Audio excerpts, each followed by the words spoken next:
சரி, நாம் பார்த்து வருகிறபடி வெளிப்பாடை குறித்து பார்க்குறோம். வெளிப்பாட்டை குறித்து பார்க்குறோம். Nous voyons dernièrement sur la révélation. நான் சொன்னேன் வெளிப்பாடு வல்லமை உள்ளது. La révélation est une puissance. அங்கே மூளையில் வருகிற வெளிப்பாடு அல்ல, எங்கள் இருதயத்துக்கு வர்ற வெளிப்பாடு. C'est pas une révélation qui vient sur notre intelligence, mais qui vient de notre cœur. Okay, நான் சொன்னேன் இந்த வெளிப்பாடு பெற்றுக்கொள்வதா இருந்தால் பரிசுத்த ஆவியிலே சார்ந்து வாழணும், வேத வசனத்திலே நிறைந்து வாழணும். Pour obtenir la révélation, il faut s'appuyer sur le Saint-Esprit et sur la parole de Dieu. இது ரெண்டும் மிக முக்கியமானது. Les deux sont très importants. ஆவியில ஆரம்பமே அடிக்கடி நாங்கள் மாம்சத்துக்கு போயிடுவோம். Le début peut être sur notre chair, mais la fin c'est fini par l'esprit. ஆனா விழுந்தாலும் திரும்பி எழும்பி பரிசுத்த ஆவியானவரே நாம சாராம வேத வாசிக்கிறதுக்குள்ள நான் வாசிக்க போறேன்னு சொல்லி ஆவியானவர் சார்ந்து வேதத்தை அதிகமாக நாங்கள் வாசிக்கணும்.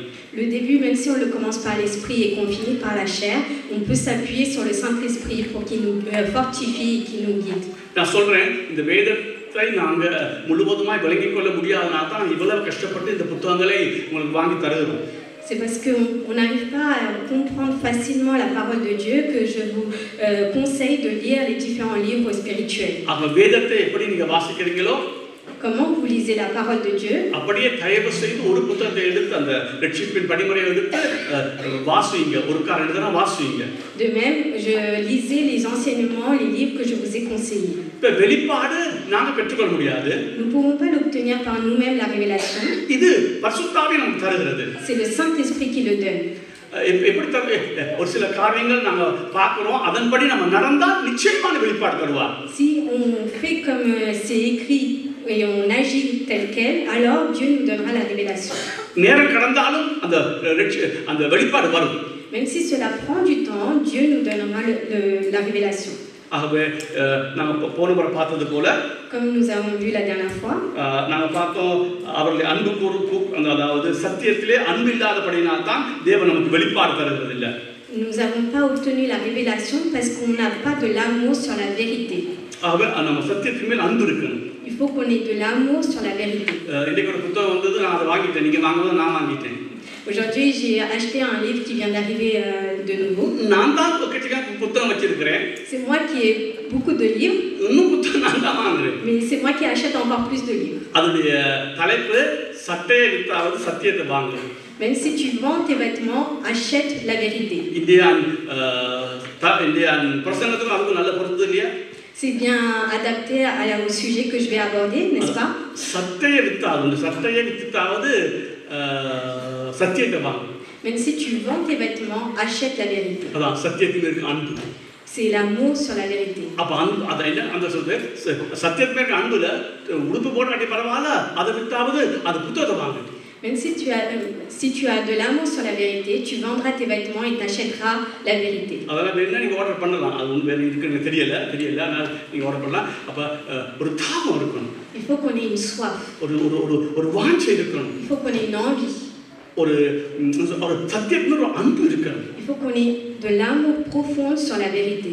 அப்படி இல்லைன்னா கர்த்தர் ஒரு நாள் வெளிப்பாடு தர மாட்டார். Alors si on n'a pas cela, il ne nous donnera pas de révélation. இந்த வெளிப்பாடை குறித்து ஒரு உதாரணம் சொல்றேன். Je vais vous donner un exemple. இப்ப நான் இந்த யுத்தத்துக்கு சொல்லும்போது சொன்னேன், முழு இதயத்தோடு, முழு ஆத்மாவோடு, முழு பலத்தோடு, முழு சிந்தையோடு இயேசுவை நீ அன்பு கூறணும். Tout à l'heure, à la réunion des jeunes, j'ai donné une prêche en disant qu'on doit aimer Dieu de tout notre cœur, de toute notre pensée et toute notre force. இது எல்லாருக்கும் தெரியும். Ça, c'est une parole que nous savons tous. எத்தனை பேர் நாம் அப்படி அவர் அன்பு கூறுகிறோம்? Et combien de personnes vous aimez Dieu comme tel? நாம சொல்ல முயற்சி பண்றோம். Nous essayons. ஆனா அப்படி அன்பு வருது இல்லை. Mais cet amour ne vient pas. வெளிப்பாடு வரும் மட்டும் அது வராது. Tant qu'on n'a pas de révélation, on ne peut pas avoir cet amour. முயற்சியினால, என்னுடைய பலத்தினால அந்த வெளிப்பாடு வர முடியாது. Je ne veux pas créer cette révélation seulement par mes efforts et mes œuvres. தேவன் சொன்ன காரியங்களுக்கு கீழ்ப்படியும் போது வெளிப்பாடு வரும். Quand on obéit à la parole de Dieu, alors la révélation va venir à nous. ஆவே நம்ம கவனமா இருக்கணும். Alors nous devons être vigilants. இப்ப நானும் முழு இதயத்தோட, முழு ஆத்மாவோட, முழு பலத்தோட, முழு சிந்தையோட 100% தேவன் இயேசுவை அன்பு செலுத்தணும்னா இல்ல. Est-ce que le pasteur donne de l'amour à Dieu de tout son cœur, de toute son force, de toutes ses pensées? Non. நான் எவ்வளவோ காலம் அதுக்கு ஜெபம் பண்ணி கொண்டிருக்கிறேன். Ça fait longtemps qu'il prie pour cela. அதுபோல தேவனுடைய குணாதிசயங்கள் என் இதயத்துல வர வெளிப்பாடா வர எவ்வளவோ காலம் ஜெபம் பண்ணி கொண்டிருக்கேன். Le pasteur prie encore pour connaître les attributs de Dieu. சில பேர் எவ்வளவு ஜெபிச்சாலும் அந்த சொன்னதெல்லாம் செய்தாலும் தேவன் ஒரு குறிப்பிட்ட காலம் வரைக்கும் அதை தர மாட்டார்.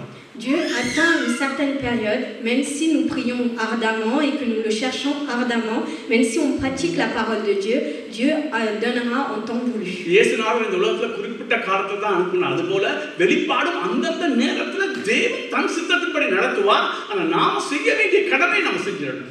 Dieu a envoyé son Fils unique à une période précise.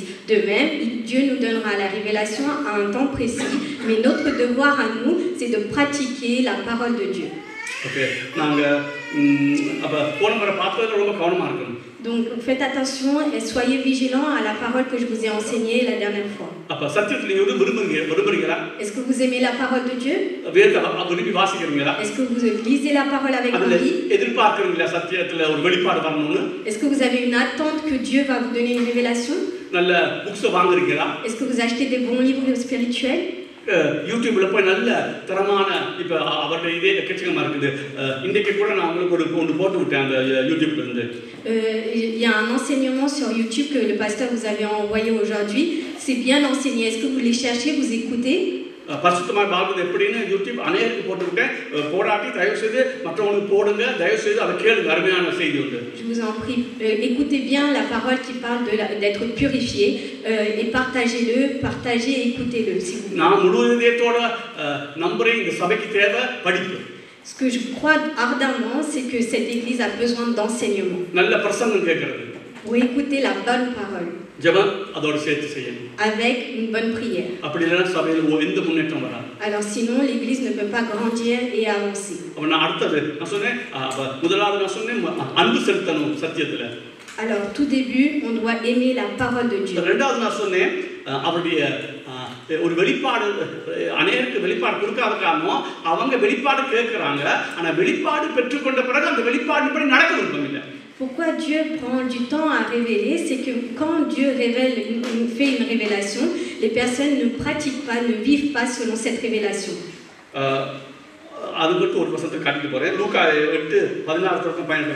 Nous allons lire Luc chapitre 8,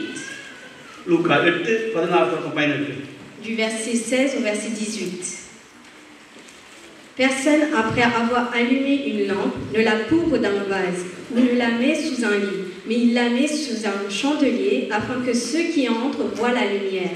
Car il n'est rien de caché qui ne doive être découvert, rien de secret qui ne doive être connu et mis au jour.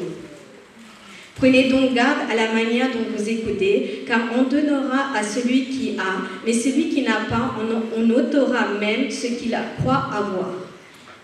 ஒருவனும் விளக்கை கொளுத்தி அதை ஒரு பாத்திரத்தினாலே மூடவும் மாட்டான், கட்டிலின் கீழே வைக்கவும் மாட்டான்.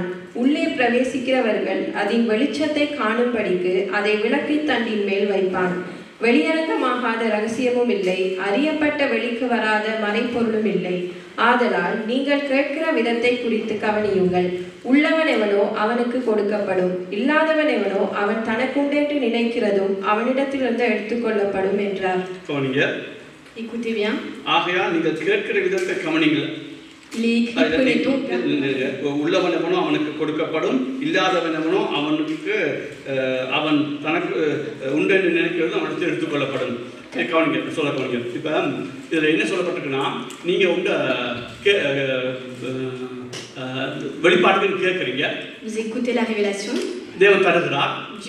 Vous demandez et Dieu vous donne. நீங்கள் அதை செய்தால், si vous pratiquez, திருப்பி ஒரு வெளிப்பாடு தருவார். alors il vous donnera une nouvelle révélation. அப்படி இல்ல இருக்கிறது புடிங்கிடுவார். Alors sinon il va vous ôter celui que vous avez déjà obtenu. அப்பதான் கேட்டாங்க நீங்க நடக்க மனதில்லாட்டி இந்த பிரச்சனை உங்களுக்கு வரும். Il y aura des problèmes si vous ne pratiquez pas selon cette révélation. அப்ப ஒரு என்ன சொல்றது வெளிப்பாடு நீங்க கேக்குறீங்க. Vous demandez une révélation. அந்த வெளிப்பாடு பெற்ற பிறகு நீங்க அந்த வெளிப்பாடுபடி நடக்க மனதுள்ளவங்களா இருக்கிறீங்களா? Est-ce que vous avez envie de marcher selon cette révélation? இல்லாட்டி நான் போனவங்க சொன்னது போல இதை வச்சு 4 பேருக்கு நான் பெரிய வெளிப்பாடு பெற்ற எனக்கு இதெல்லாம் தெரிஞ்சிட்டுன்னு சொல்றதுக்கு நீங்க படிக்கிறீங்களா? Ou est-ce que vous demandez cette révélation seulement par fierté et pour montrer aux autres? அப்ப ரெண்டாவது இது இப்ப மூணாவது பாருங்க. Troisièmement, எப்படி வெளிப்பாடு பிரச்சனைக்கு இப்ப மத்தேயு 11:25 வாசிங்க. prenez Matthieu chapitre 11 verset 25. மத்தேயு 11:25. Chapitre 11 verset 25 du livre Matthieu. En ce temps-là, Jésus prit la parole et dit: Je te loue, Père, Seigneur du ciel et de la terre, de ce que tu as caché ces choses aux sages et aux intelligents, et de ce que tu as révélé aux enfants. அந்த சமயத்திலே இயேசு சொன்னது, பிதாவே, வானத்துக்கும் பூமிக்கும் ஆண்டவரே, இவைகளை ஞானிகளுக்கும் கல்விமான்களுக்கும் மறைத்து பாலகருக்கு வெளிப்படுத்தினபடியால் உம்மை ஸ்தோத்தரிக்கிறேன். இதுக்கு சொல்லும்போது திருப்பி சொல்றேன். முதலாவது தாகமா இருக்கணும். Premièrement, il faut avoir la soif. சத்தியத்துல அன்பு இருக்கணும். Il faut avoir de l'amour sur la vérité. சத்தியத்துல ஆண்டவர் வெளிப்பாடு வந்தா செய்ய மனதா இருக்கணும். Et vous devez avoir envie de pratiquer et agir selon cette révélation. இந்த மூன்று இல்லனா வெளிப்பாடு தர மாட்டார். Si vous n'agissez pas selon ces trois choses-là, Dieu va pas vous donner de révélation. ஆனா வெளிப்பாடுங்கிறது மிக முக்கியம். என்ன பரிசுத்தாவியை சார்ந்து வேதத்தை அதிகமாக கற்றுக்கொள்ளணும். Avant toute chose, vous devez vous appuyer sur le Saint-Esprit et prier ardemment en se tenant auprès du Saint-Esprit. இப்ப பாருங்க, அந்த சமயத்தில் இயேசு சொன்னது, பிதாவே, வானத்துக்கும் பூமிக்கு ஆண்டவரே, இவைகளை ஞானிகளுக்கும் கல்விமான்களுக்கும் மறைத்து பாலகருக்கு வெளிப்படுத்தினபடியால் உம்மை ஸ்தோத்தரிக்கிறேன். நல்ல கவனிங்க, ஞானிகளுக்கும் கல்விமான்களுக்கு என்ன செஞ்சார்?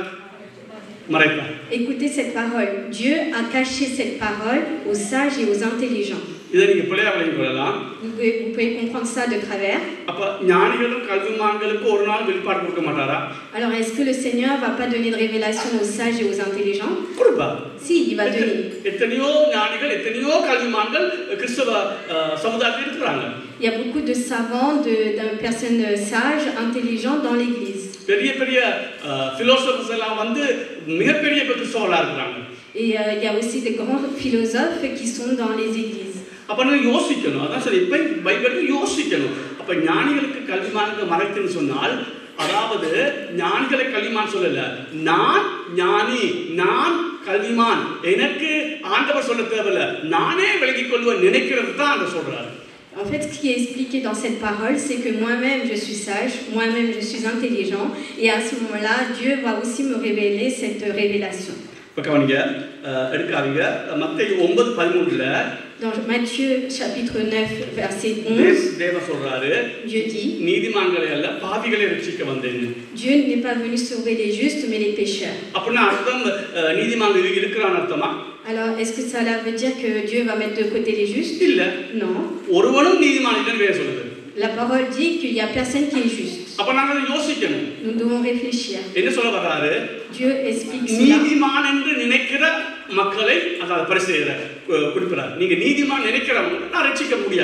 Les pharisiens qui pensent qu'ils sont justes, ceux-là, ils ne peuvent pas les sauver.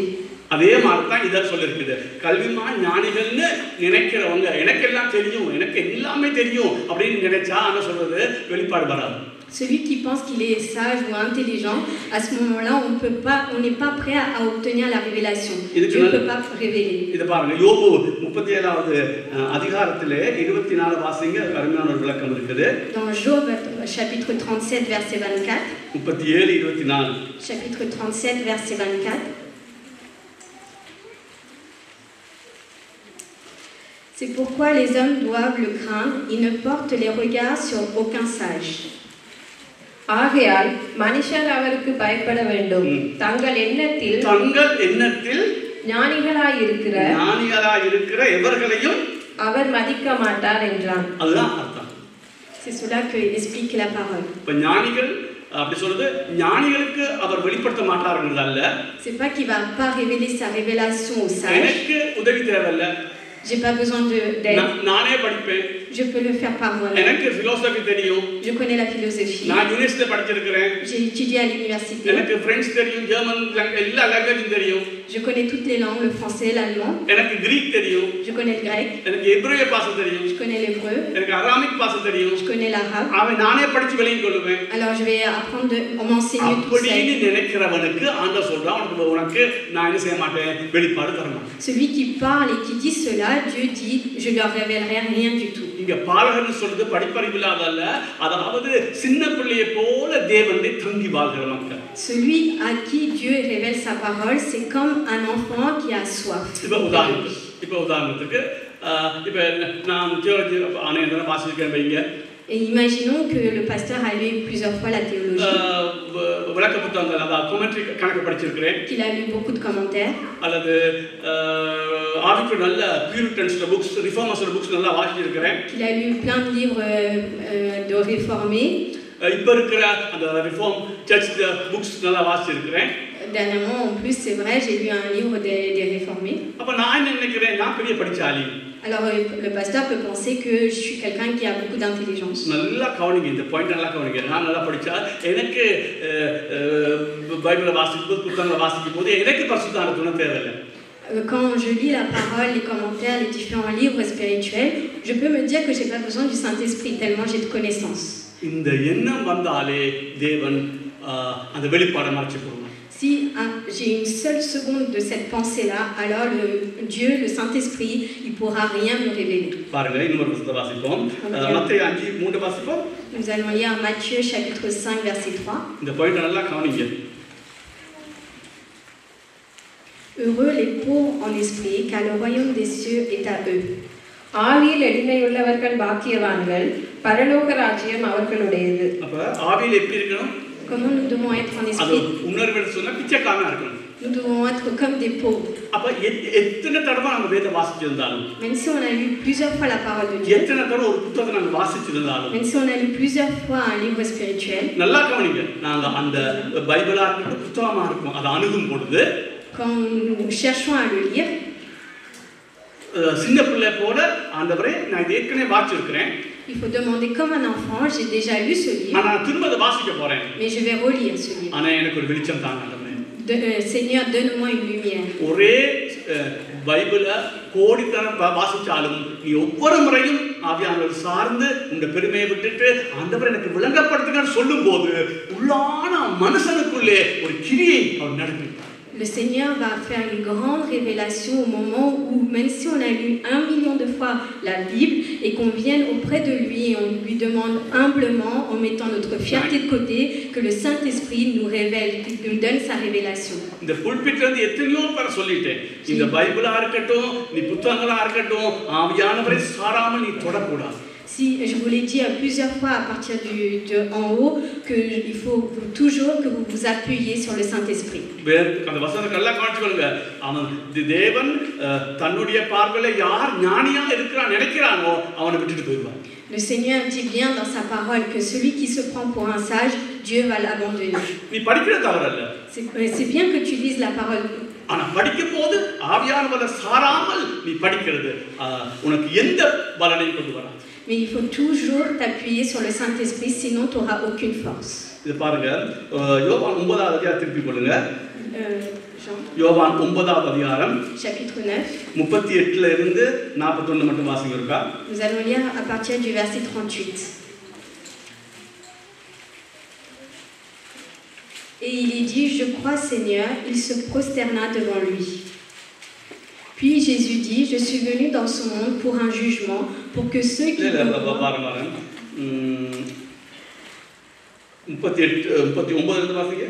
Nous allons lire à partir du verset 39. Puis Jésus dit, je suis venu dans ce monde pour un jugement, pour que ceux qui ne voient point voient, et que ceux qui voient deviennent aveugles. Quelques pharisiens qui étaient avec lui, ayant entendu ces paroles, lui dirent, nous aussi, sommes-nous aveugles? Jésus leur répondit, si vous étiez aveugles, vous n'auriez pas de péché. Mais maintenant vous dites, nous voyons. C'est pour cela que votre péché subsiste. அப்பொழுது இயேசு காணாதவர்கள் காணும்படியாகவும் காண்கிறவர்கள் குருடராகும்படியாகவும் நியாய தீர்ப்புக்கு நான் இந்த உலகத்தில் வந்தேன் என்றார். அவருடனே கூட இருந்த பரிசேயரில் சிலர் இவைகளை கேட்ட பொழுது நாங்களும் குருடரோ என்றார்கள். இயேசு அவர்களை நோக்கி, நீங்கள் குருடராய் இருந்தால் உங்களுக்கு பாவம் இராது. நீங்கள் காண்கிறோம் என்று சொல்கிறபடியினால் உங்கள் பாவம் நிலை நிற்கிறது என்றார். Les pharisiens n'aiment pas écouter les paroles de Jésus. Parce que les pharisiens savent tout sur tout. Sur les peuples juifs, c'est eux qui ont le plus d'enseignement. C'est nous qui enseignons les préceptes de Dieu. Et celui qui n'a jamais rien appris vient nous enseigner. Alors c'est pour cela que les pharisiens, leurs yeux n'ont pas été ouverts. Parce qu'ils ont du mépris. C'est pareil pour nous. Même si nous avons beaucoup appris, même si on a beaucoup de connaissances, est-ce que s'il y a quelqu'un qui prêche en haut, nous devons nous humilier pour écouter cette parole de nouveau. Même si cette parole n'est pas bonne, mais parce que tu as confiance en Seigneur et que tu es venu en sa présence,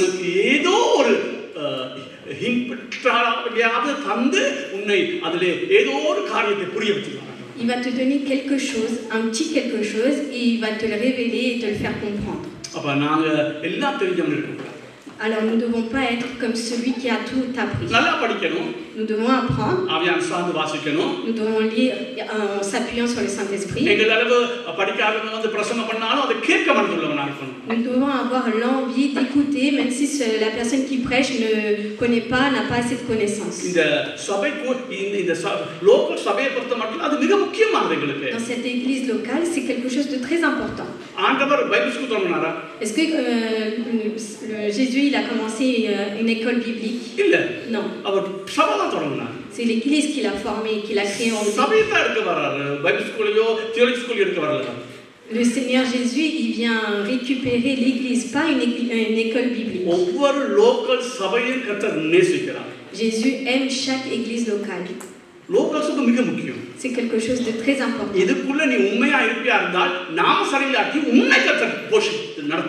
Sois vrai sur peu de choses, alors Dieu fera de grandes choses dans ta vie, même si ceux qui font le ministère, les serviteurs de Dieu ne sont pas vrais.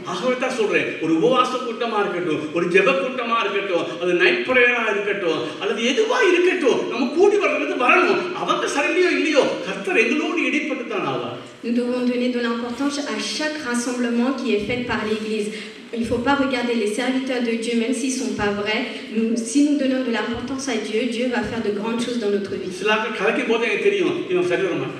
Quand le pasteur parle à certaines personnes, il comprend qu'il ne se corrigera jamais.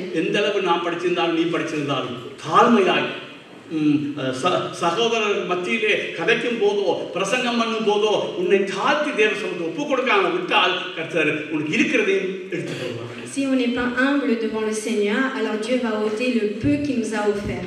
இந்த எடுக்காது ஒன்று கொரிந்தியர்ல பார்த்தா Si nous regardons dans 1 Corinthiens, si nous regardons dans le chapitre 1 et 2, ஞானிகளை வெட்கப்படுத்தும் முகமாய் பைத்தியங்கள் தெரிந்து கொண்டார். Le Seigneur, pour humilier les intelligents, il a pris les fous. அல்ல அர்த்தம் ஞானிகளை தெரிந்து கொள்ளவில்லை, ஞானிகளை தெரிந்து கொள்ள கஷ்டம். ஏன்னா தன்னுடைய ஞானத்தில் தான் நிற்க பார்ப்பான். Il ne peut pas choisir les sages, les intelligents, parce que celui qui se base sur son intelligence ne peut pas écouter la parole de Dieu. Il y a très peu d'intelligents, de savants qui connaissent la parole de Dieu. Parce qu'il n'a pas envie, il n'a pas cette soif de connaître la parole de Dieu.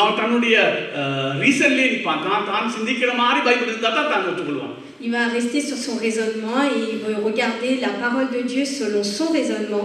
Du coup, c'est compliqué de comprendre.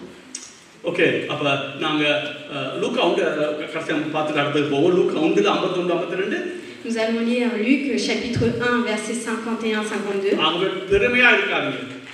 Ne soyez pas remplis d'orgueil. தாழ்மையா இருங்க. Soyez humbles. ஆண்டவர் கற்றுத்தாங்கன்னு சொல்லுங்க.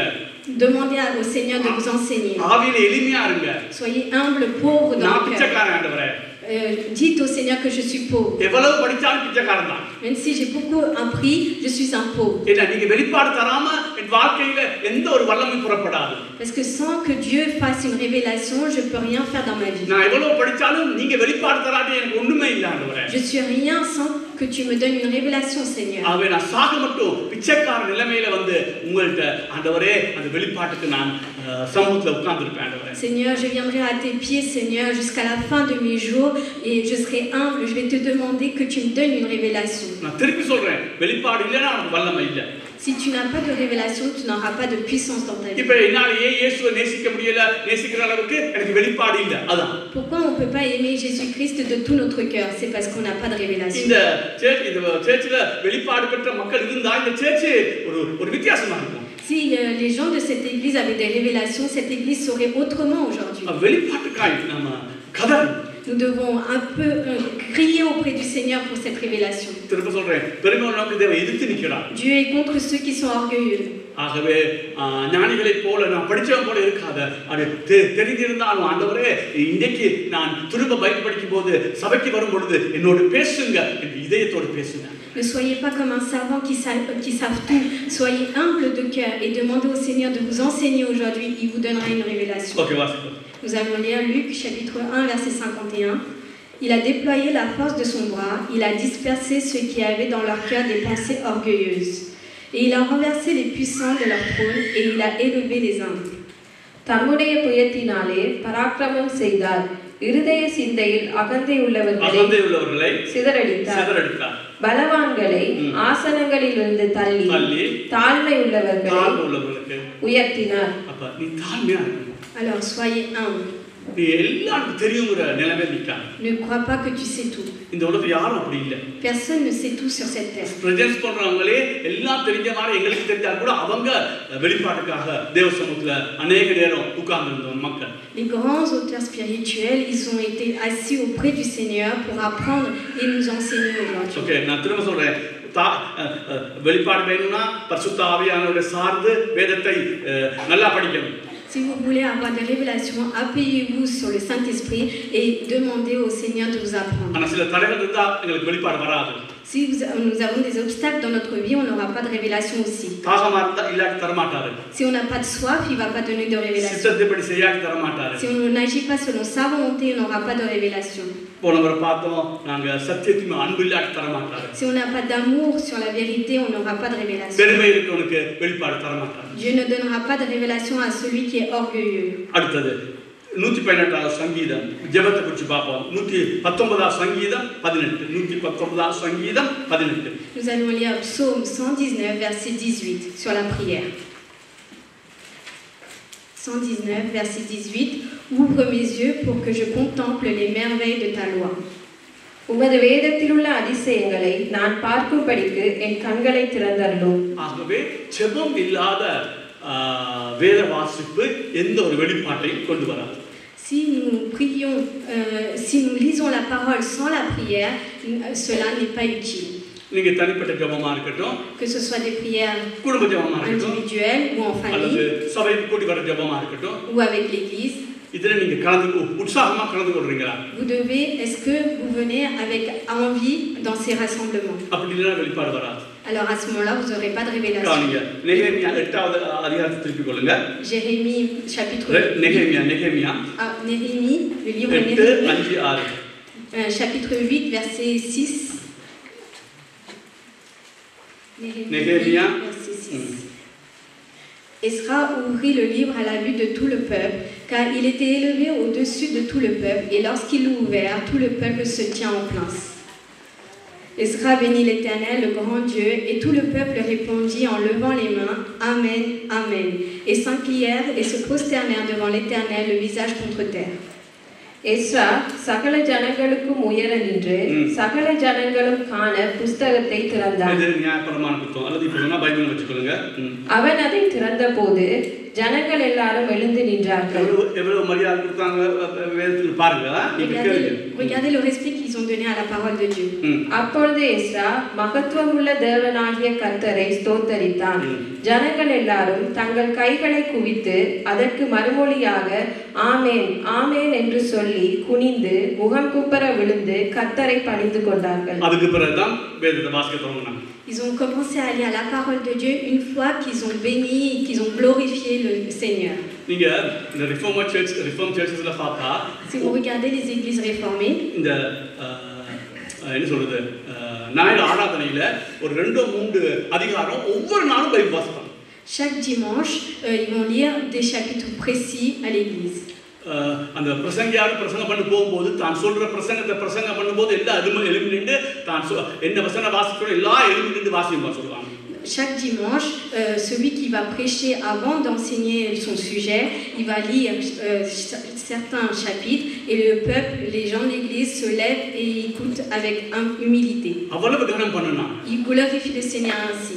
அப்ப இங்க பார்த்தோம் நியாயப்பிரமாண புத்தகத்தை உடைந்த பிறகு எல்லாம் எழுப்பி எழும்பினாங்க மட்டுமில்ல முகப்பப்புற விழுந்து தான் தொழுது கொண்ட பிறகுதான் அந்த வசனம் வாசித்தது. ஏன்னா அப்பதான் வெளிப்பாடு வரும். Nous voyons dans ces paroles que le peuple a béni le Seigneur, s'est incliné devant le Seigneur et s'est prosterné avant d'écouter la parole de Dieu. ஆகவே ஜெபம் இல்லாமல் நீங்க வெளிப்பாடு ஒரு நாள் வராது. Alors vous n'aurez pas de révélation si vous ne prenez pas le temps de prier. எடுக்காதீங்க. அப்போஸ்தலர் 1ஆம் அதிகாரத்தில் இல்ல எபேசியர் 1ல போன வாசினாங்க. எபேசியர் 1ல எழுதி வைங்க 17-19. Regardez dans le verset, dans le livre Éphésiens, chapitre 1, verset 16. On va le prendre. Chapitre 1. 19ல அந்த 1ல முதல் கொஞ்சத்தை வாசிச்சிட்டு on va lire un peu le début du 19, verset 19. Et quel est et envers nous. நம்முடைய கர்த்தராக இயேசு கிறிஸ்துவின் தேவனும் மகிமையின் பிதாவானவர் தம்மை நீங்கள் அது ஒன்று வாசிக்க Afin que le Dieu de notre Seigneur Jésus-Christ, le Père de gloire, vous donne un esprit de sagesse et de révélation dans sa connaissance. நம்முடைய கர்த்தராகிய இயேசு கிறிஸ்துவின் தேவனும் மகிமையின் பிதாவுமானவர் தம்மை நீங்கள் அறிந்து கொள்வதற்கான ஞானத்தையும் தெளிவையும் அளிக்கிற ஆவியை உங்களுக்கு தந்தருள வேண்டும் என்றும். 19 நான் கடைசியா வாசிக்கிறேன். அவர் உங்களுக்கு பிரகாசமுள்ள மனக்கண்களை கொடுக்க வேண்டும் என்று வேண்டிக் கொள்கிறேன். Nous voyons que Dieu dit qu'il va nous donner l'efficacité par la vertu de sa force. அப்ப ஜெபம் இல்லாமல் வெளிப்பாடு வராது. Alors sans que ஜெபம் இல்லாமல் வெளிப்பாடு வராது. Sans prière, on ne peut pas avoir de révélation. ஆகவே உங்களுடைய ஜெப வாழ்க்கை எப்படி இருக்குது? Alors comment est votre vie de prière? நான் அடிக்க சொல்றது போல ஜெப வாழ்விலே துதி, dans une vie de prière il faut prier la louange, நன்றி சொல்லுதல், qu'on se repente de nos péchés. எங்களுக்காக பிறருக்காக ஜெபித்தல். Nous devons être reconnaissants d'être pardonnés et prier pour les autres. இது இல்லனா ஜெபம் இல்ல. இது வேற செய்தி நீங்க. Sans cela, on ne peut pas avoir une vie de prière correcte. அப்ப வெளிப்பாடு வேணும்னா அதிக ஜெப நேரத்தை நாங்க வேத வாசிக்கும் போதும் சரி தனிப்பட்ட முறையில ஜெப வாழ்விலே சரியான ஒரு ஒழுங்கு கிரமமும் நமக்குள்ள இருக்கு. Pour avoir une révélation, il faut donner du temps, augmenter le temps de prière et être humble au niveau de la prière. Nous pouvons voir dans l'Ancien Testament sur la prière. On peut voir les jeûnes. அது மாத்திரமல்ல இந்த அப்போஸ்தலர் நடவடிக்கையில் உபவாசம் ஜெபம்ங்கிறது अनेक தரம் வருது. Dans le livre des Actes des Apôtres, on voit beaucoup de fois où les peuples a jeûné. நிருபங்களிலே அதிகமாக அந்த வசனம் வருது. On voit souvent que ces versets. இப்ப எடுக்காதீங்க, நான் சொல்றது மட்டும் கேட்டுக்கொள்ளுங்க, எடுக்காதீங்க. இந்த இயேசுநாதருடைய ஜெப வாழ்வை பார்ப்போம். Nous allons voir la vie de Jésus-Christ. Mark 1:35 அவர் என்ன செய்றாரு? அதிகாலையில ஜெபம் பண்றாரு. Dans Marc 1:35 que il se lève très tôt le matin pour prier. மத்தேயு 4:2ல அவர் 40 நாள் உபவாசம் பண்றாரு எழுதியிருக்கு. Dans Matthieu 4 verset 2 on voit que Jésus-Christ a jeûné 40 jours. லூக்கா 6:12ல இரவு முழுவதும் ஜெபம் பண்ணாரு எழுதியிருக்கு. Dans Marc 6:12 il s'est levé très tôt pour prier. லூக்கா 9:28 தொடக்கம் 29 மறுரூப மலையிலே அவர் ஜெபம் பண்றாரு எழுதியிருக்கு. அவர் முகமே மறுரூபப்பட்டன்னு சொல்லப்பட்டிருக்கிறது. Marc dans chapitre 9 verset 28 que quand il priait il s'est transformé. லூக்கா 11:1 அவர் ஜெபம் பண்ணி முடிந்த போது எழுதப்பட்டிருக்கிறது. Dans Luc 11:1, on voit qu'il s'est levé tôt pour se prier. Mark 6:46ல 5 அப்பத்தை 2 மீன் துண்டுகளையும் அவர் பகிர்ந்து கொடுத்துட்டு மலை மேலே ஏறி ஜெபம் பண்ணான்னு நான் எழுதியிருக்கிறேன். Dans le livre de Marc, on a vu que le Seigneur, pour faire le miracle des poissons et du pain, s'est rapproché d'un rocher pour prier d'abord. Luca 22:41ல 42ல Gethsemane தோட்டத்தில் அவர் ஜெபம் பண்றத வேதம் குறிப்பிடுது.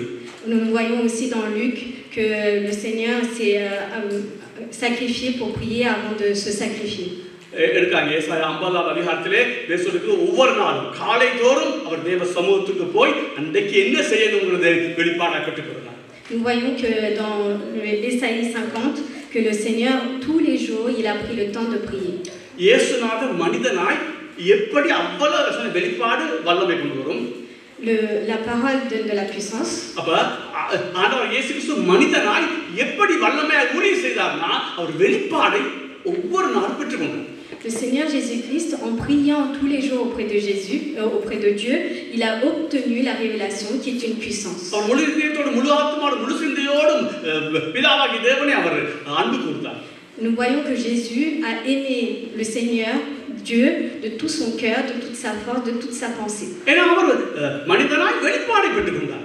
Parce qu'en tant qu'homme Jésus, il a obtenu une révélation. நான் சொல்றேன் நான் எவ்வளவு படிச்சாலும் நீ எவ்வளவு படிச்சாலும் வெளிப்பாடு வராட்டி பிதாவாகிய தேவனை இயேசுநாதரை முழு இதயத்தோடு அன்பு கூற முடியாது.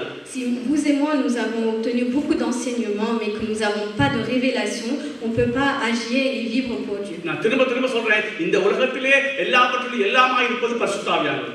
Si on peut tout et par toute chose, c'est seulement par le Saint-Esprit. அவர்தான் வெளிப்பாடு தர முடியும். C'est lui-même seul qui peut donner une révélation. ஆனா நீ சில காரியங்களை செய்யாமல் அவர் ஒருபோதும் வெளிப்பாடு தர மாட்டார். Mais si tu fais pas ta partie des choses, alors il te donnera pas de révélation. வெளிப்பாடு தராவுக்கு ஆத்ம பாரம் வராது, ஆண்டவரை நேசிக்க முடியாது, சபை கூடி வர விருப்பம் இல்ல, எதிலேயும் விருப்பம் இருக்காது. Si nous n'avons pas de révélation, on ne peut pas avoir des envies de sauver des âmes, d'aimer Dieu de tout notre cœur et faire toutes les choses pour Dieu. அப்ப உங்க ஜெபமாக ஒழுங்குபடுத்திக்கோ. Alors corrige bien ta vie de prière. உங்கள அநேகர் இந்த சபை கூடி வர அற்பமா தான் நினைக்கிறீங்க, எனக்கு தெரியும். Je sais que beaucoup de personnes ici prennent les rassemblements de l'église avec mépris. எத்தனை யுத்துக்கு இந்த வெள்ளிக்கிழமை வந்திருக்க முடியும்? நைட் எடுக்கணும். ஒருவன் ஒரு 2-3 பேர் தவிர யுத்து வரல. ஏன் வரல? Je sais que vendredi, il y a plusieurs jeunes qui auraient pu se rassembler à la prière de nuit. Mais pourquoi il n'y a que 3 personnes? Pourquoi les autres ne sont pas venus? Parce que tu n'as pas eu de révélation. Si tu n'as pas de révélation sur la prière, comment tu peux venir à l'église? Est-ce que nous t'appelons seulement le dimanche pour montrer aux autres? Il y a certaines personnes qui ne savent que montrer aux autres. வெளிப்பாடு இல்லைன்னா நீ வரமாட்ட, நீ உன்னை force பண்ணி நீ வரமாட்ட, உனக்கு ஒரு ஜெபத்தை குறித்த வெளிப்பாடு இல்லை, நீ என்னன்னு வருவ நீ ஜெபம் கொடுத்துக்கு? Comment tu peux avoir l'envie d'avoir des révélations si tu n'as pas la révélation sur la prière? எத்தனை பேர் லேட்டா வர? Combien de personnes viennent en retard à l'église? எத்தனை பேர் உபவாசத்துக்கு லேட்டா வர? Combien de personnes viennent en retard au jeûne? நான் சொன்னேன் நியாயமான காரணம் வந்து அதுக்கு பிரச்சனை கிடையாது. Si vous avez des excuses valables, il n'y a pas de problème. ஏன் பைபிள் படிக்க வரது இல்ல? Pourquoi vous venez pas aux études bibliques? நான் சொல்றது வெளிப்பாடு இல்ல. Parce que tu n'as pas de révélation. நீ வல்லமையா வாழ மாட்ட, இவருக்கு ஜெபம் கொடுத்து ஒரு சமாதானம் வராது. Tu peux pas avoir de puissance dans ta vie et tu peux pas avoir de révélation et de grandir dans le Seigneur. அப்ப அந்த வெளிப்பாட்டை எப்படி பெற்றுக்கொள்றது? ஆவியானவரை சார்ந்த வேதத்தை வாசி, நான் சொன்னது போல இந்த காரியத்துக்கு ஒப்புக்கொடு. Il faut que tu t'appuies sur le Saint-Esprit et que tu lises la parole de Dieu et que tu écoutes et que tu pratiques ce qu'on vient de t'enseigner. Alors tu auras des révélations. இந்த ஒரு ரெண்டு முடிச்சிடுவேன், அடுத்த வேற ஒரு தேமாக்கு போறதுக்கு. சரி, அடுத்தது 1 பேதுரு 2:3. 1 பேதுரு 2ல 2:3. கைசர் பிக்க வாசிங்க. Dans 1 Pierre chapitre 2 verset 2-3. Désirez comme des enfants nouveau-nés le lait spirituel et pur, afin que par lui vous croissiez pour le salut. Et si vous avez goûté que le Seigneur est bon. சகல துர்க்குணத்தையும் சகல கபடத்தையும் வஞ்சகங்களையும் பொறாமைகளையும் சகலவித புறங்கூறுதலையும் ஒழித்துவிட்டு நீங்கள் வளரும்படி புதிதாய் பிறந்த குழந்தைகளைப் போல திருவசனமாகிய கலங்கமில்லாத ஞானப்பாலின் மேல் வாஞ்சையாயிருங்கள். சங்கீதம் 1:1-3. Lisez Psaume chapitre 1 verset 1. சங்கீதம் 1:3. Jusqu'au verset 3.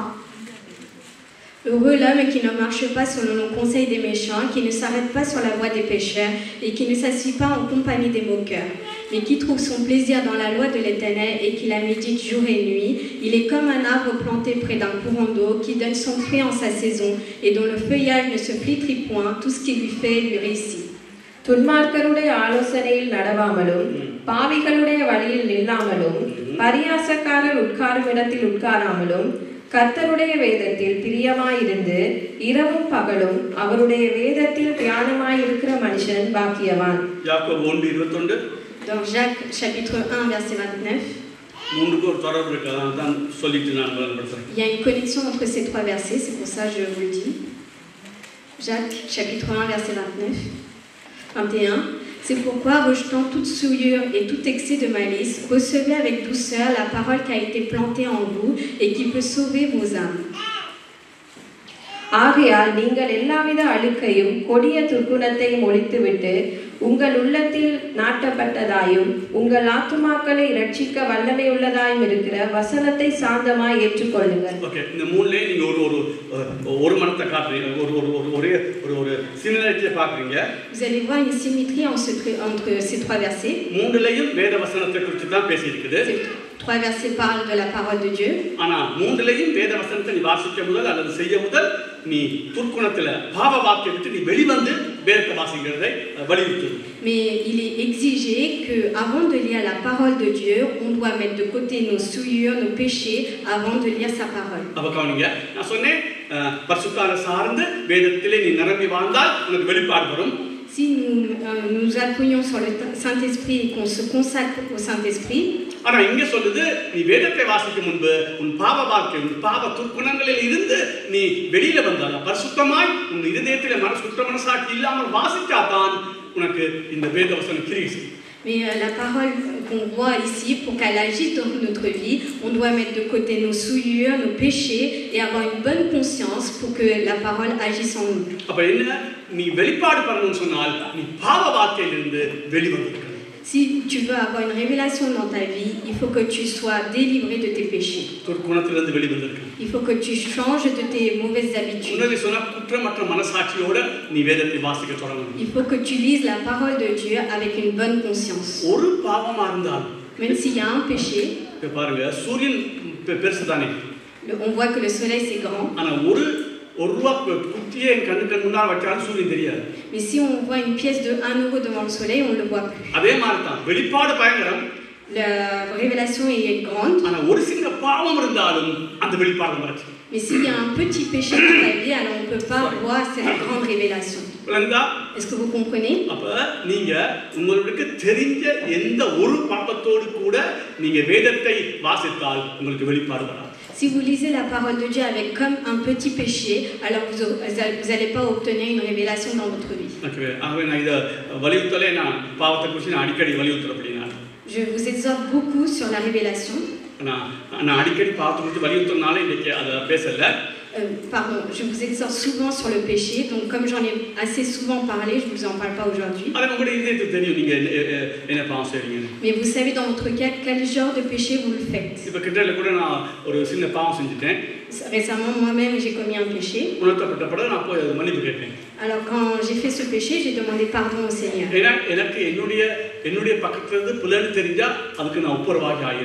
Moi, je sais que quand je commets une erreur, je dois régler les choses devant Dieu.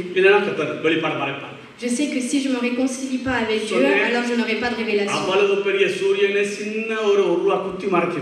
Si un grand soleil, une petite pièce d'anneau peut cacher, une révélation peut changer carrément votre vie. Mais un petit péché peut cacher cette révélation. Nous allons voir encore une dernière chose avant de terminer. Si vous êtes appuyé sur le Saint-Esprit, alors vous aurez une grande révélation dans votre vie. Nous devons avoir une soif sur la vérité. On doit avoir de l'amour sur cette vérité. சத்தியத்தினா அந்த சத்தியத்துக்கு ஆண்டவர் உங்களுக்கு வெளிப்பாடு தந்தா அதை செய்ய நீங்க ஒப்பு கொடுக்கணும். Nous devons nous consacrer à pratiquer la révélation que Dieu a révélée dans notre vie. பெருமை இல்லாமல் ரொம்ப தாழ்மையா தேவனே நீர் தான் வெளிப்படுத்தணும், என்னால வெளிப்பாடு பெற்றுக்கொள்ள முடியாதுன்னு அவர்களை சார்ந்து இருக்கணும். Nous devons nous appuyer sur le Seigneur avec humilité pour que Dieu enlève cet orgueil de notre vie, pour qu'il nous donne cette révélation. ஜெப வாழ்விலே ஒழுங்கா இருக்கணும். Nous devons être corrects dans la vie de prière. ஒரு சின்ன பாவங்களும் நமக்கு நம்ம ஆட்கொள்ள கூடாது. Et puis même un petit péché ne doit pas être un obstacle pour la révélation. இப்ப யோசிச்சு பாருங்க, ஒரு எத்தனை பேருக்கு ஏதாவது வெளிப்பாடு இருக்குது? Combien de personnes réfléchissaient aujourd'hui qui a obtenu une révélation dans sa vie? நீ வெளிப்பாடு இருந்தா அந்த வெளிப்பாட்டுல நீ வல்லமையா தான் இருப்ப. Si tu as obtenu une révélation, tu seras puissant sur cette révélation dans ta vie. திரும்ப சொல்றேன், நமக்கு வெளிப்பாடு இல்லாம எல்லா பிரச்சனைக்கும் Nous avons beaucoup de problèmes dans notre vie parce que nous n'avons pas de révélation. நாங்க எழுத்தின்படியே வாசிட்டு உள்ளுக்கு என்ன நடக்காது பரவாயில்லை, இருதயத்துல அது இல்லாட்டி பரவாயில்லை போய் கொண்டிருக்கோம். Nous vivons selon nos bons vouloirs et nous ne vivons pas selon la révélation que Dieu peut donner dans notre cœur. முழு இதயத்தோட முழு ஆத்மாவோட முழு பலத்தோட முழு சிந்தையோட அன்பு கூறுன்னு சொல்லி என்ன பிரயோஜனம்? அன்பு கூறுவோமா? Est-ce que ça suffit de dire seulement par notre bouche qu'il suffit d'aimer le Seigneur de tout notre cœur, de notre force? Mais non, est-ce que nous le vivons vraiment depuis dans notre cœur? Est-ce que nous nous ressentons? அம்மா அப்பா கூட இயேசுநாதர் நேசிக்க சொல்லிட்டு முடியுதா அது? Est-ce que c'est vrai est-ce que c'est possible de aimer Dieu plus que nos parents? இந்த உலகத்திலே இருக்க எல்லாத்தையும் நேசிக்கிறோம். Nous aimons toutes les choses qu'il y a sur cette terre. பணத்தை நேசிக்கிறோம். Nous aimons l'argent.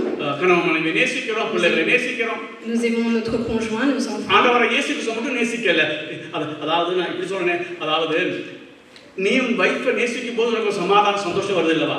Est-ce que tu as une paix à l'intérieur de ton cœur quand tu aimes ta femme?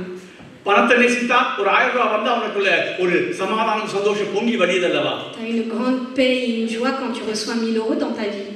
தேவ சமூகத்துல போய் இருக்கும்போது இயேசுநாதர் நினைக்கும் போது அப்படிப்பட்ட சும்மா மூளையில இல்ல, மூளையில அன்பு செலுத்தல, இருதயத்திலே அப்படிப்பட்ட ஒரு எண்ணம் உண்டாகுதா? அதாவது 1000 ரூபாய் வந்தா இவ்வளவு சந்தோஷமா இருக்குது, அதை விட இயேசுநாதர் நினைக்கும் போது அதை விட அன்பு பொங்கி வழியுதா?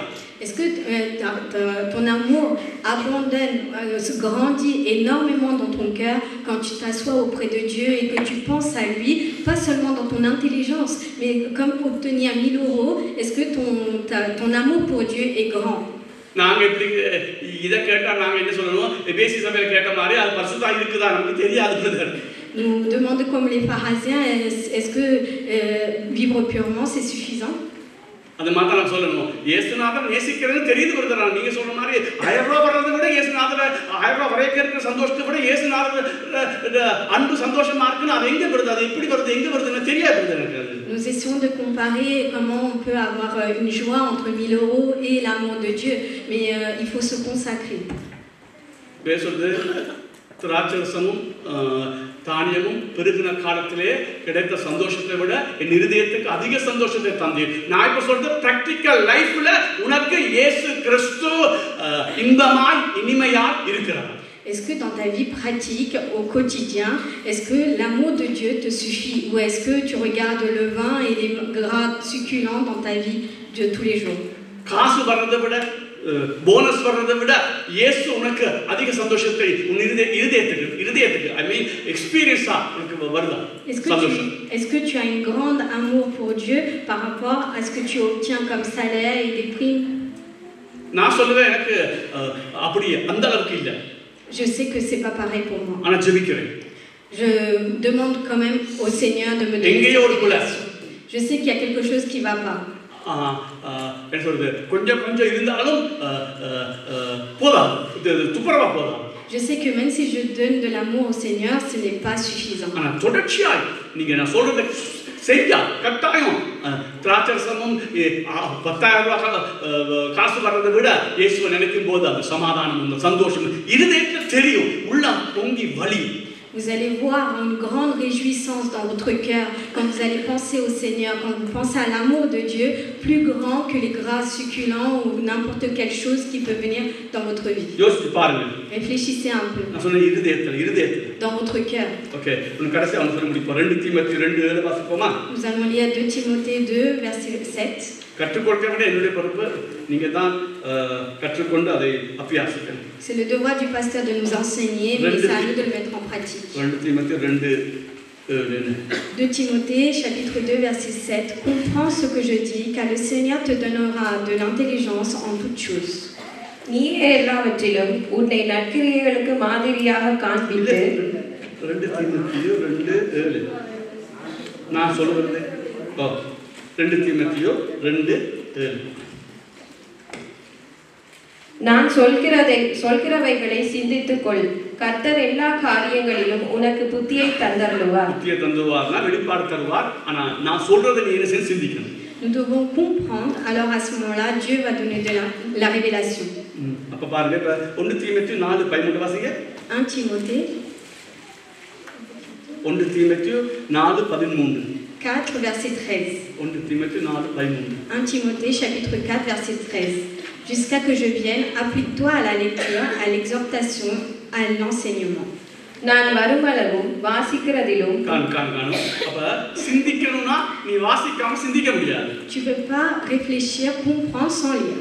அதனால தான் வெளிப்படுத்த 1:3 சொல்லுது. வெளிப்படுத்த 1:3 Dans Apocalypse, chapitre 1, verset 3. உங்களுக்கு வெளிப்பாடு அல்லது புத்தியை தரணும்னா வெளிப்பாடு தரணும்னா நீங்க வாசிக்கணும், சிந்திக்கணும். சிந்திக்கிறதுக்கு முதல் வாசிக்காம சிந்திக்க முடியாது. அப்ப வாசிக்கணும். Pour avoir une révélation, il faut lire. Heureux celui qui lit et ceux qui entendent les paroles de la prophétie et qui gardent les choses qui sont écrites, car le temps est proche. இந்த தீர்க்கதரிசன வசனங்களை வாசிக்கிறவனும் கேட்கிறவர்களும் வாசிக்கிறவங்க முதல் அப்ப ஆண்டவர் சொல்றாரு, நீ சிந்திச்சு கொண்டிரு, நீ படிச்சவன சிந்திச்சு கொண்டிரு. அப்ப முதல் வாசிக்கணும், அதை நீ சிந்திச்சு கொண்டிரு. அப்ப நான் புத்தியை சொல்றேன்னா இங்க மூளைக்கல்ல இதயத்துக்கு நான் வெளிப்பாடு தருவேன் உனக்கு. Comprends ce que je lis. Ça veut dire qu'il faut prendre le temps de comprendre. Pour lire, pour comprendre, il faut lire. Et à ce moment-là, Dieu donnera une révélation dans notre cœur. அதனால தான் அடிக்கடி சொல்றேன், வேதத்தை வாசிங்க, புத்தகத்தை வாங்குங்க, வாசிங்க. தேவையில்லாத நேரங்களை வீணாக்காதீங்க. Ne gâchez pas le temps que vous avez entre vos mains. Lisez bien la parole de Dieu. Le pasteur vous exhorte aussi à bien lire la parole de Dieu et les livres chrétiens. எனக்கு மட்டும் இந்த புத்தகம் நான் ரட்சிக்கப்பட்ட போது கிடைச்சிருந்தா எல்லாம் பிச்சை சாப்பிட்டு உங்களுக்குள்ள. À cette heure-ci, si j'ai obtenu tous ces bons livres au début de mon salut, à cette heure-ci, je serai autrement. நான் சொல்றேன், இன்னைக்கு அந்த சாந்தி தான் கேட்டு வந்து நான் கேட்கல, அவங்க கேட்கல. நான் அந்த உங்களுக்கு எல்லாம் போட்டு விட்டேன் அந்த யூடியூப்ல பரிசுத்தம் எப்படிங்கிறது தயவுசெய்து மசாக அனுப்பி விடுங்க. எல்லாத்தையும் அனுப்பிட்டு நினைக்கிறேன், இல்லாட்டி அனுப்பி விடுங்க. நான் சொல்றேன், அதை கேட்டுக்கொண்டு கொஞ்சம் கேட்டுக்கொண்டு. அதாவது உலகத்திற்கு எல்லா புத்தகத்தை படிச்சு கரைச்சி குடிச்சு அதை புளிஞ்சி அவர் உங்களுக்கு ஒரு ஜூஸ் மாதிரி தரார். Nous voyons dans l'enseignement que ma femme nous a envoyé ce matin à travers WhatsApp que si on prend le temps d'écouter cette parole, c'est bien résumé. Prenez le temps de l'écouter et partagez-le. Pourquoi je vous exhorte énormément sur ça? Je lis énormément de livres, vous le savez.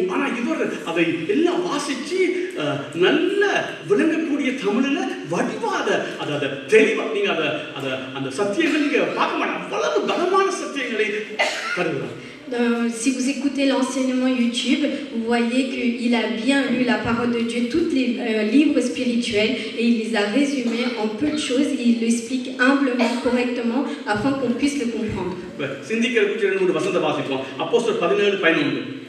Nous allons lire Apôtres, dans chapitre 17, verset 11. Ces Juifs avaient des sentiments plus nobles que ceux des Thessaloniques. Ils reçurent la parole avec beaucoup d'empressement et ils examinaient chaque jour les Écritures pour voir si ce qu'on leur disait était exact.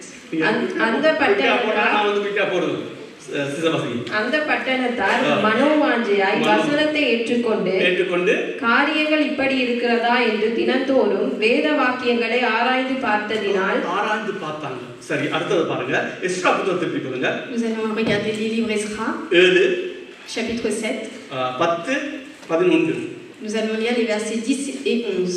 Car Esra va appliquer son cœur à étudier et à mettre en pratique la loi de l'Éternel et à enseigner au milieu d'Israël les lois et les ordonnances.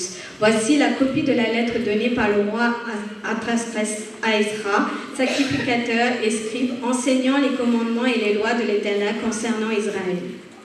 கர்த்தருடைய வேதத்தை ஆராயவும் அதன்படி செய்யவும் இஸ்ரவேலிலே கட்டளைகளையும் நீதி நியாயங்களையும் உபதேசிக்கவும் Ezra தன் இருதயத்தை பக்குவப்படுத்தியிருந்தான்.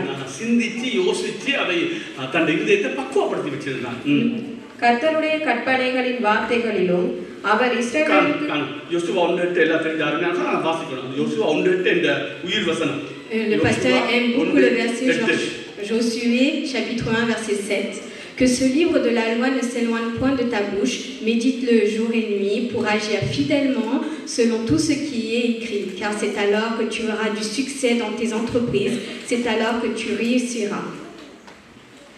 இந்த நியாயப்பிரமாண புஸ்தகம் உன் வாயை விட்டு பிரியாதிருப்பதாக. இதில் எழுதியிருக்கிறவர்களின் படியெல்லாம் நீ செய்ய கவனமாய் இருக்கும்படிக்கு இரவும் பகலும் அதை தியானித்துக் கொண்டிருப்பாயாக.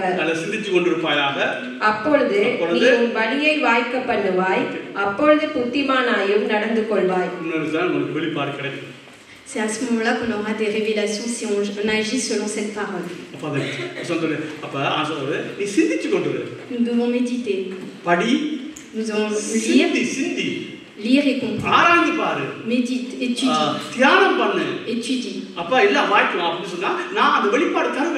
Alors à ce moment-là, tout ce que tu réussiras, tu auras des révélations.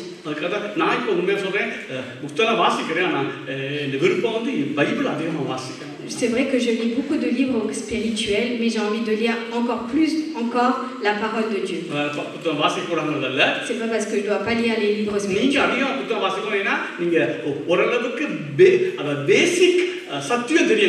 Vous devez lire des livres spirituels pour obtenir la base des fondements de l'Église, de la vie chrétienne.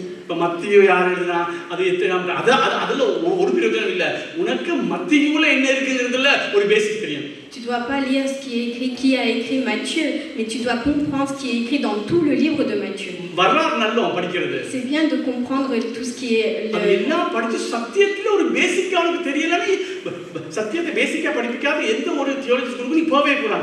Ça ne sert à rien d'apprendre l'histoire de chaque livre, mais il faut comprendre l'enseignement qui est écrit dedans. Si tu lis le livre que le pasteur t'a demandé de lire, alors c'est comme si tu étais à l'école biblique. Je ne parle pas de l'école biblique que les enfants y vont. Je ne sais pas ce qu'ils étudient là-bas.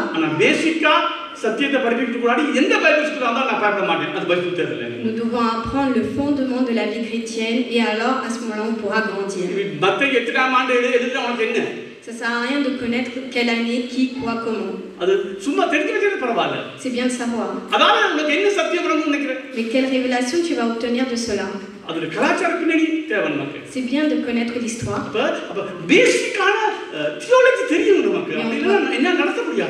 On doit connaître la base de la théologie. Ça ne sert à rien que chacun ait sa théologie.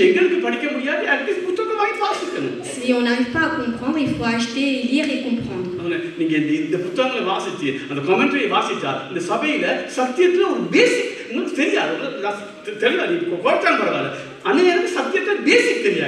Vous ne connaissez pas les fondements de la vérité parce que vous ne lisez pas assez.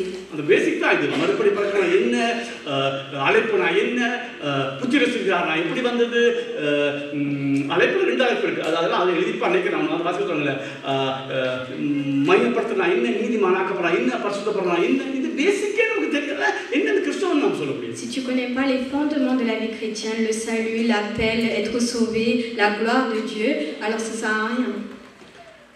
Je vous demande avec beaucoup d'amour de lire ces bons livres chrétiens.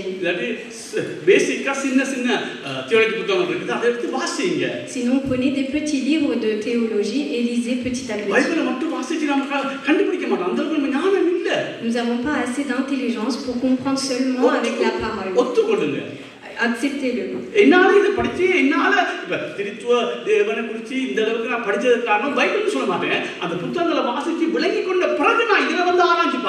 Pourquoi le pasteur vous dit cela? C'est que lui-même, il a pris le temps de lire ces livres chrétiens pour comprendre la théologie afin d'obtenir des révélations de la parole de Dieu.